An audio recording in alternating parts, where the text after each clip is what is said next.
प्यारे भाइयों बहनों, गुरु हर गुरसिक के जीवन का आधार होता है। हर गुरसिक अपने गुरु को अपने जीवन की डोर सौंपकर बिल्कुल बेफिक्र हो जाता है। उसके मन में कोई संदेह नहीं रहता और रहना भी नहीं चाहिए। परंतु इससे पहले कि आप अपने गुरु के हाथों में अपने जीवन की डोर सौंपें, अपने सारे धर्म और कर्म गुरु के उपदेशानुसार करें, उससे पहले आप ये जान तो लीजिए कि क्या आपके गुरु पूर्ण हैं, क्या वे आपके सुख दुख में आपके साथी हैं, या आपको भव सागर के कष्टों से बचा करके वो अंत में आपको मोक्ष का अधिकारी बना सकते हैं। ये बात हर गुरसिक को जानना बहुत जरूरी है। कभी कभी किसी को भी, किसी भी गुरसिक को अपने गुरु पर शक हो सकता है, और शक होना कोई गलत बात नहीं है, परंतु शक का दूर होना बहुत जरूरी है। जिस भी चीज को लेकर एक गुरसिक के मन में अपने गुरु के प्रति शक उत्पन्न होता है, उस चीज को निकलना बहुत जरूरी है। ये केवल हम जैसे साधारण गुरसिकों के लिए ही आवश्यक नहीं है, बल्कि सभी के लिए आवश्यक है। ऐसा ही शक एक बार पैदा हो गया था मर्दाना की पत्नी के मन में गुरुदेव नानक देव जी महाराज को लेकर। आप अच्छी तरह से जानते होंगे कि मर्दाना इस्लाम में पैदा हुए थे, वो जाति से मुसलमान थे, और एक दिन उनकी पत्नी ने शिकायत भरे लहजे में उनसे कहा, मुझे मोहल्ले की तमाम मुसलमान औरतें ताना मारती हैं कि तेरा पति मुसलमान होते हुए एक हिंदू के पीछे रबाब लिए दिन रात घूमता रहता है।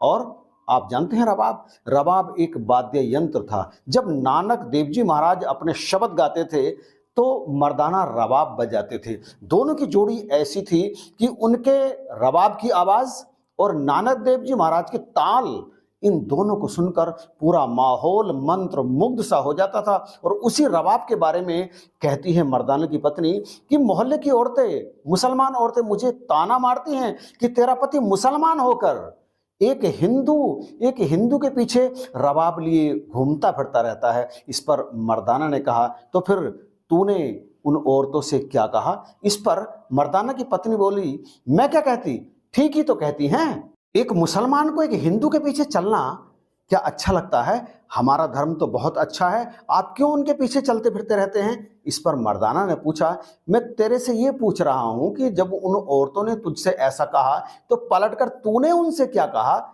मर्दाना की पत्नी बोली, मैं क्या कहती, चुप रह गई। अब मर्दाना ने कहा, तुझे उनसे यह कहना चाहिए था कि मेरा पति किसी हिंदू या मुसलमान के पीछे भागता नहीं फिरता। वो जिसके पीछे भागता फिरता है, दरअसल वो तो हिंदू और मुसलमान से बहुत परे हैं।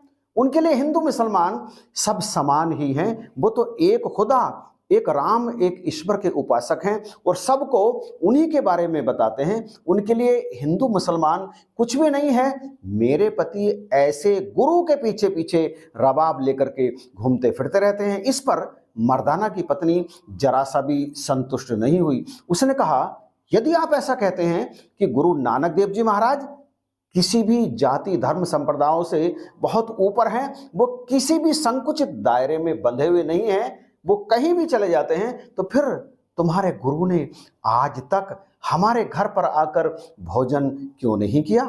यदि वे ऐसे ही हैं जैसा आप बता रहे हो, तो यकीन तो मैं तब करूंगी जब वे किसी दिन हमारे घर आकर भोजन करें। इस पर मर्दाना ने कहा, भाग्यवान, तू फिक्र मत कर, तू संदेह निकाल दे अपने दिमाग से।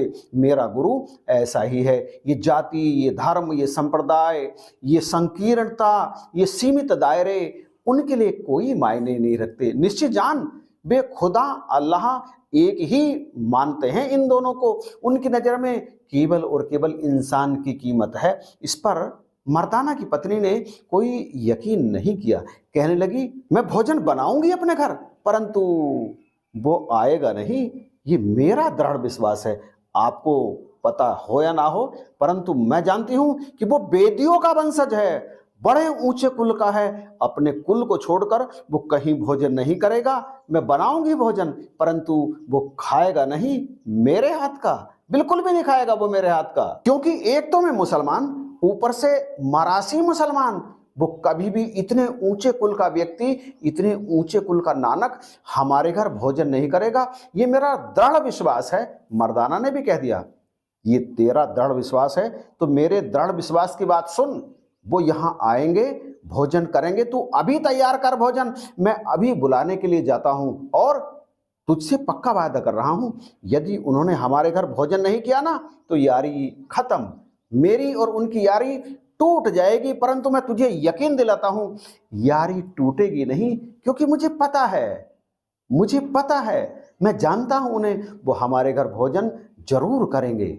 इतना कहकर मर्दाना अपने घर से निकल जाता है और जैसे ही वो घर से निकलता है, शक का एक छोटा सा कीड़ा उसके दिमाग में कुल बुलाने लगता है। ये कीड़ा किसी के दिमाग में भी कुल बुला सकता है, अपने गुरु को लेकर हमारे आपके दिमाग में भी कुल बुला सकता है, परंतु इस कीड़े को तुरंत मारना बहुत जरूरी होता है, क्योंकि यदि इसे नहीं मारा तो फिर ये एक बीज बो देता है, गहरा बीज, ऐसा बीज जो धीरे धीरे दरख्त बनना शुरू होता है और गुरु पर संदेह आना आरंभ हो जाता है। इसलिए जैसे ही कीड़ा उठे, इसे उसी समय कुचलना बहुत जरूरी होता है। और मर्दाना के मन में जो कीड़ा उठा ना, उस कीड़े ने उनसे कहा, जा तो रहा हूं बुलाने के लिए, परंतु कहीं पत्नी के सामने शर्मिंदा ना होना पड़े।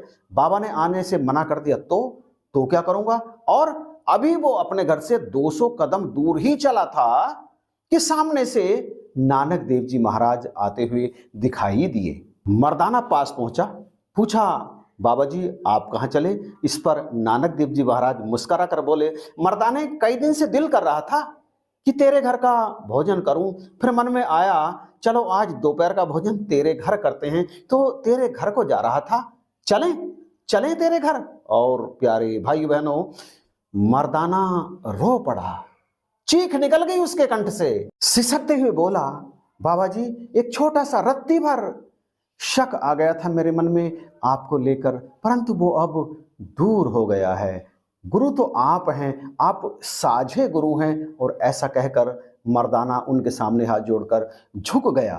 वास्तविक गुरु वह है प्यारे भाइयों बहनों, जो मन में उठने वाले शक को तुरंत मिटा दे।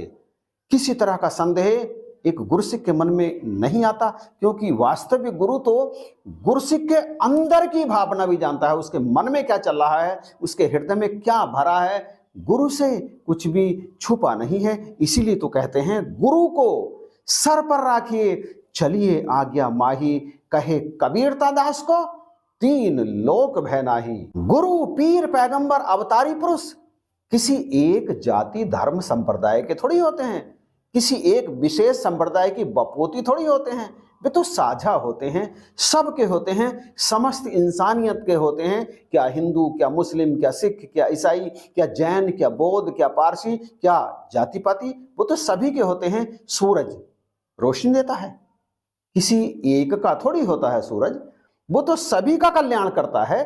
सभी सूरज की रोशनी का लाभ उठाते हैं, उठाना भी चाहिए। इसी तरह से ये अवतारी पुरुष किसी एक विशेष संप्रदाय के, एक विशेष जाति के, धर्म के थोड़ी होते हैं। ये तो संपूर्ण मानवता के लिए संसार में अवतरित होते हैं। ये संपूर्ण इंसानों का, सारी मानवता का कल्याण करने के लिए स्थान स्थान पर जाकर के संदेश देते हैं। इसलिए इनके प्रति हमारे मन में श्रद्धा, विश्वास और यकीन का होना बहुत आवश्यक है, तभी हम इनकी शिक्षाओं का लाभ उठा सकते हैं। तो इस वीडियो को यहीं पर समाप्त करते हैं। कैसा लगा प्लीज कमेंट करके आप बताइएगा जरूर। अच्छा लगा तो शेयर कर दीजिएगा। अभी चैनल पर यदि नए हैं तो इस चैनल को सब्सक्राइब भी जरूर कीजिएगा।